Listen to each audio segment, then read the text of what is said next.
नमस्कार, आप देख रहे हैं वीके न्यूज। मैं हूं दिवाकर विक्रम सिंह। इंडिया गठबंधन की बैठक मुंबई के हयात होटल में समाप्त हो चुकी है और बैठक में जो कुछ भी तय हुआ है वो 5 मुख्य बातें हैं जिसे आपको समझना होगा। और जब आप वो समझ जाएंगे तो ये भी समझ जाएंगे कि वास्तव में इस बैठक में हुआ क्या। सबसे बड़ी बात यह है कि बैठक के पहले जिस तरीके से ये खबर आई कि वन नेशन वन इलेक्शन पर अब एक समिति बैठा दी गई है और वो समिति अपना कोई प्रतिवेदन देगी और उस पर यह तय हो जाएगा कि वन नेशन वन इलेक्शन के तहत अब एक साथ लोकसभा और विधानसभा के चुनाव हो जाएंगे। मतलब साफ है, अगर विपक्ष को इस पर इतना भरोसा है कि उस एकता से मोदी सरकार या एनडीए डर गई है, तो फिर विपक्ष इस तरह का कोई प्रस्ताव आता है या सहमति बनाने की कोशिश होती है तो इतना परेशान क्यों है। बड़ी बात यह है कि विपक्ष परेशान हो उठा, इसीलिए इस बैठक में कुछ तय ही नहीं हो पाया। ढाक के 3 पात की जो कहावत है वो चरितार्थ होती हुई दिख रही है, क्योंकि न तो इसमें लोगो जिस पर आम चर्चा थी, लोगों पर कोई बात हुई, न सहमति बनी, न बैनर एक आम सहमति बनाने की बात थी, न चर्चा हुई, न इस पर कुछ तय हुआ, न कोई संयोजक बनाया गया और प्रधानमंत्री का चेहरा कौन होगा ये तो तय ही नहीं हुआ। फिर तय क्या हुआ? तय यह हुआ कि एक 13 सदस्यीय कोऑर्डिनेशन कमेटी बनेगी। कोऑर्डिनेशन कमेटी बन भी गई। सभी प्रमुख दल जो इसमें शामिल हैं, कुछ अहम नेता इस कोऑर्डिनेशन कमेटी में होंगे, लेकिन 3 बड़े नाम नहीं हैं। राहुल गांधी कोऑर्डिनेशन कमेटी में नहीं है, अखिलेश यादव कोऑर्डिनेशन कमेटी में नहीं है, मल्लिकार्जुन खड़गे कोऑर्डिनेशन कमेटी में नहीं है, सोनिया गांधी कोऑर्डिनेशन कमेटी में नहीं है। सवाल ये उठता है कि आखिर में इनके नाम क्यों नहीं। अब आप कह सकते हैं कि ये अपने पार्टी के प्रमुख नेता हैं और इंडिया गठबंधन के सर्वे सर्वा हैं, इसलिए ये नहीं है। तो फिर ये तो कहा जा सकता है ना कि जो कोऑर्डिनेशन कमेटी भी बनी है उसका मुखिया कौन होगा ये भी तय नहीं है और ये अभी तक न तय हो पाया, न इस नाम की घोषणा हो पाई, क्योंकि इस पे कोई सहमति ही नहीं बनी है। हमने पहले ही आपको बताया कि शरद पवार इसमें सबसे वरिष्ठतम नेता हैं, वो इस कोऑर्डिनेशन कमेटी में हैं, उनकी भूमिका इसमें प्रमुख हो सकती है। तो कोऑर्डिनेशन कमेटी की जो वास्तविकता है ये तय हो गई। मायने साफ है कि अब अगर कोई संयोजक बनेगा तो या तो कांग्रेस पार्टी से होगा या नीतीश कुमार होंगे, क्योंकि वो भी कोऑर्डिनेशन कमेटी में नहीं है, और या फिर अखिलेश यादव को भी कोई भूमिका दी जा सकती। इसीलिए अभी इन नेताओं का क्या पद होगा वो कुछ भी निर्धारित नहीं हुआ। तय यह हुआ कि जो विशेष सत्र बुलाया गया है उसमें एकजुट होकर के सरकार पर हमला किया जाए।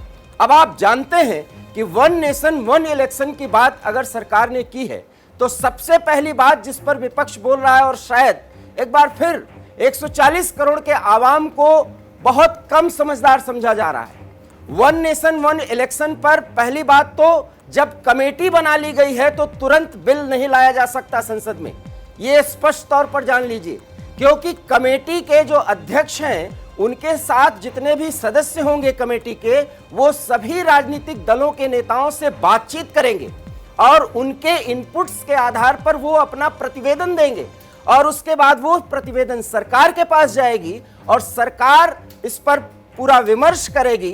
एक आम दलों की बैठक होगी और फिर कैबिनेट में जाएगा और उसके बाद इसके संबंध में कोई निर्णय लिया जा सकता है या फिर बिल लाने की तैयारी की जाएगी और बिल लाने का निर्णय किया जाएगा। 5 दिन के विशेष सत्र में अगर वन नेशन वन इलेक्शन पर ही चर्चा हो तो फिलहाल आप जान लीजिए ऐसा नहीं होने वाला। इसकी चर्चा सिर्फ उठाई जाएगी, बातें तो कुछ और भी होंगी जिसके बारे में वीके न्यूज ने पहले भी बता दिया है। वो 5 मुद्दे, और इसमें तय यह हुआ कि कोऑर्डिनेशन कमेटी के साथ अब आने वाले समय में अर्थात सितंबर के तीसरे ही सप्ताह से विपक्ष एक मंच पर इकट्ठा होगा और कई स्थानों पर रैलियां करेगा।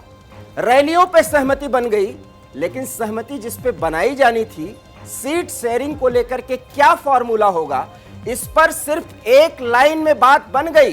कोई नेता कुछ भी बोलने को तैयार नहीं और न ही प्रेस कॉन्फ्रेंस में इतने मजेदार बातें की गई जो इतनी हल्की बातें थी, उसमें मोदी सरकार को किस नीति पर घेरा जाएगा किसी ने कोई जानकारी नहीं दी। ये वही जानकारी है जो हर मंच से हर किसी एक संवाददाता के या प्रेस के सवाल पर जवाब दिया जाता है, और वो ये है कि मोदी सरकार को हटाना है क्योंकि ये सरकार 140 करोड़ के आवाम का प्रतिनिधित्व नहीं करती।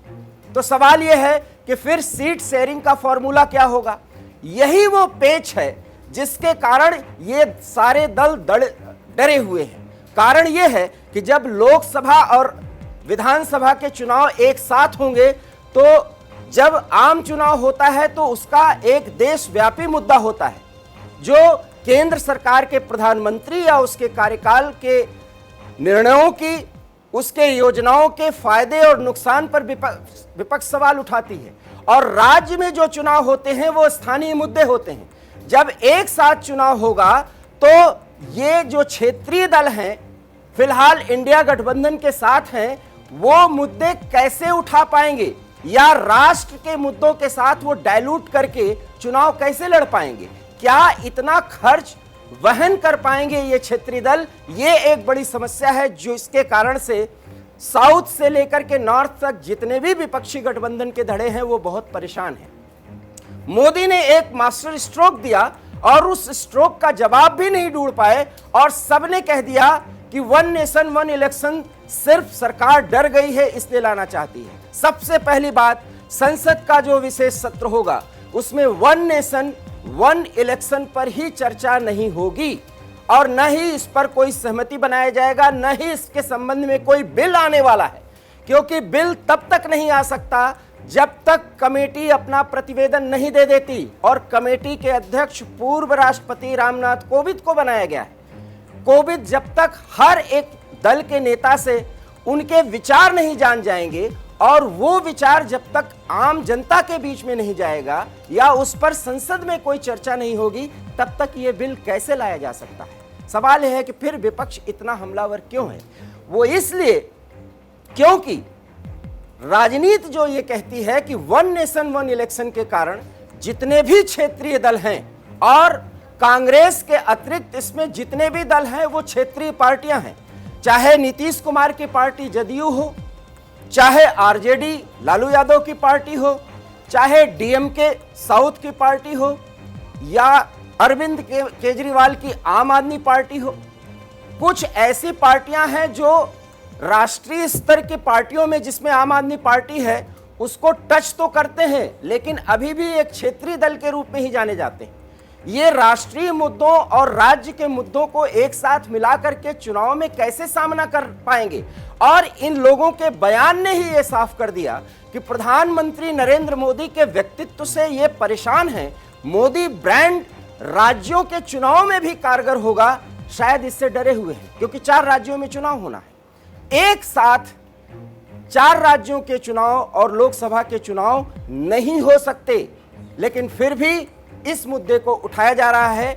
उठाया इसलिए जा रहा है क्योंकि इस गठबंधन के बैठक में न तो प्रधानमंत्री का चेहरा कौन होगा इस पर कुछ सहमति बनी है, न पूरे मामले में चुनाव तक इंडिया गठबंधन का संयोजक कौन बनेगा इस पर कोई सहमति बनी है, न जो 13 सदस्यीय कमेटी बनाई गई है उस कोऑर्डिनेशन कमेटी का प्रमुख कौन होगा या उस कोऑर्डिनेशन कमेटी को कितने नेताओं के द्वारा देखा समझा जाएगा, उसको कंट्रोल किया जाएगा, इसके बारे में भी कोई जिक्र नहीं है। मतलब सबकी ढपली अपना राग, वो वाली कहावत यहां चरितार्थ हो रही है। तय अभी कुछ भी नहीं हुआ है, सिर्फ एक बात पर सहमति बनी है और वो ये कि मोदी सरकार पर हमला करने के लिए एकजुट होकर के एक मंच से रैली किया जाए और उस रैली में सरकार के खिलाफ हमलावर हुआ जाए।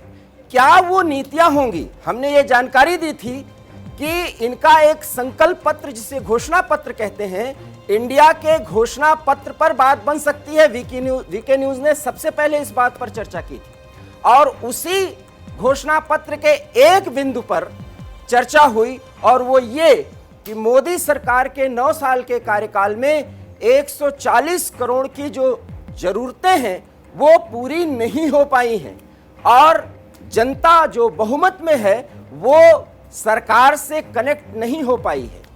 इसलिए ये सरकार फासिस्ट मोड में चल रही है, इसलिए इसको उखाड़ करके फेंकना है। सिर्फ इस बात पर सहमति बनी है, रोजगार को लेकर के या इस देश की विकास नीति क्या हो उसको लेकर के और शिक्षा को लेकर के, साथ ही साथ विदेश के मामलों पर मोदी सरकार की रणनीति कितनी सही या गलत है इस पर भी कोई टिप्पणी नहीं की गई।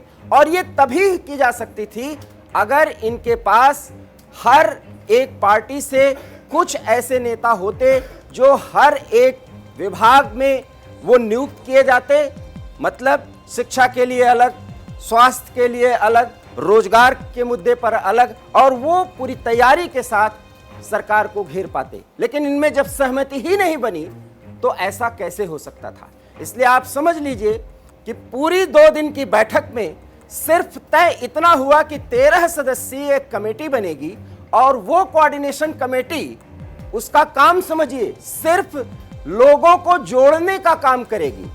अभी भानुमति के कुनबे को जोड़ने की तैयारी हो रही है और इधर मोदी सरकार अपने विकास एजेंडे के साथ 2028 तक के एजेंडे के साथ जनता के साथ संवाद कर रही है। सवाल यह है कि चुनाव के दौरान जितने भी हमले किए जाएंगे, लेकिन मुंबई के हयात होटल में 2 दिन की बैठक के बाद जब सारे नेताओं ने प्रेस कॉन्फ्रेंस की इंडिया घटक दलों के, वो नेता सिर्फ यही बोल पाए कि सरकार डर गई है इसलिए ध्यान भटकाने के लिए विशेष सत्र का आयोजन कर पाई है और विशेष सत्र के आयोजन के माध्यम से वो विपक्ष को तहस नहस करना चाहती है। सवाल यह है कि जब विपक्ष इतना मजबूत है तो इतना विपक्ष क्यों डरा हुआ है।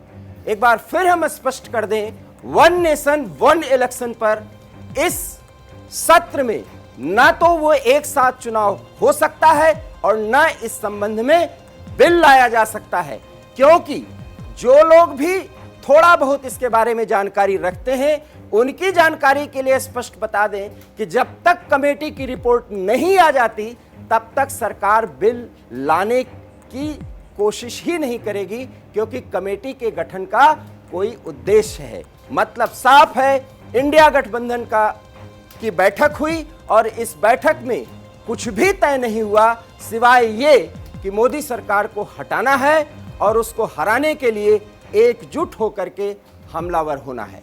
इनकी नीतियां क्या हैं, इनके मुद्दे क्या होंगे और कौन नेता इन सब को कंट्रोल करेगा या समन्वय करेगा, कुछ भी तय नहीं हुआ। यह था मुंबई बैठक का वास्तविक प्रतिफल और 1 नेशन 1 इलेक्शन को लेकर के पैदा किए जा रहे डर का ये वास्तविक विश्लेषण है। आप हमारे इस विश्लेषण और इस जानकारी से कहां तक सहमत हैं, अपनी प्रतिक्रिया हम तक जरूर पहुंचाएं। फिलहाल मुझे दीजिए इजाजत। नमस्कार।